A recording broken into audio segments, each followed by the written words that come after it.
को आश्वासित किया था कि आप सब मेरा स्मरण करके इस जन्म में प्राण त्यागेंगे, अगले जन्म में द्वापर में ब्रज की गोपी बन के आएंगे और मैं ही कृष्ण बन के आऊंगा, तो आप सब लोगों के साथ एक प्रियतम के भांति रास विहार करूंगा। ये सब गोपियां ठाकुर जी को युगों से भज रही हैं, एक युग की नहीं है ये। सब गोपियां ठाकुर जी के आगे आके खड़ी हो गई। अच्छा, एक और बात, भगवान के रास विहार में गोपियों की उम्र कितनी है? तो कहते हैं आबाल वृद्ध बनेता। ठाकुर जी से भी एक आध साल छोटी गोपी भी। ठाकुर जी कितने साल के हैं? 7 वर्ष के ठाकुर जी ने गिरिराज जी उठाए, वहां से एक वर्ष बाद की बात है, तो लगभग ठाकुर जी 7.5-8 वर्ष के हैं। तो सबसे छोटी गोपी जो रास विहार में है वो उसकी आयु होगी 6 वर्ष की, और सबसे वृद्ध गोपी जो है वो इतनी वृद्ध भी है जिसको 4 गोपी और उठा के लाई हैं, जो बिल्कुल मरणासन अवस्था में है। और 6 वर्ष की गोपी से लेकर के 120-130 वर्ष की गोपी, सब गोपियां श्री कृष्ण को अपना प्रियतम मानती हैं। ये काम लीला नहीं है, ये प्रेम लीला है। ये काम कैसे हो सकती है?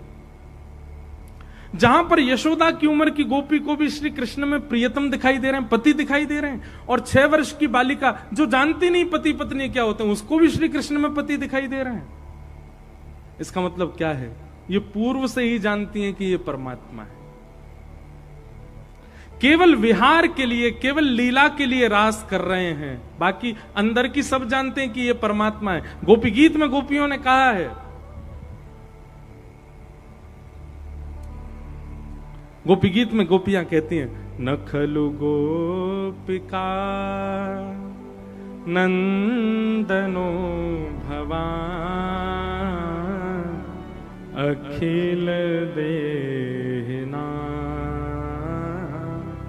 अंतरात्म दृक् वेखन सार्थितो विश्वगुप्तये सखौ देवान् सात्वतां कुले।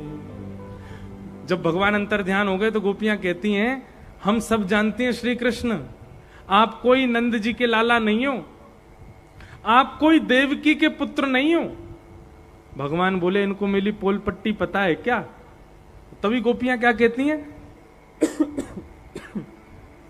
न खलु गोपिका नंद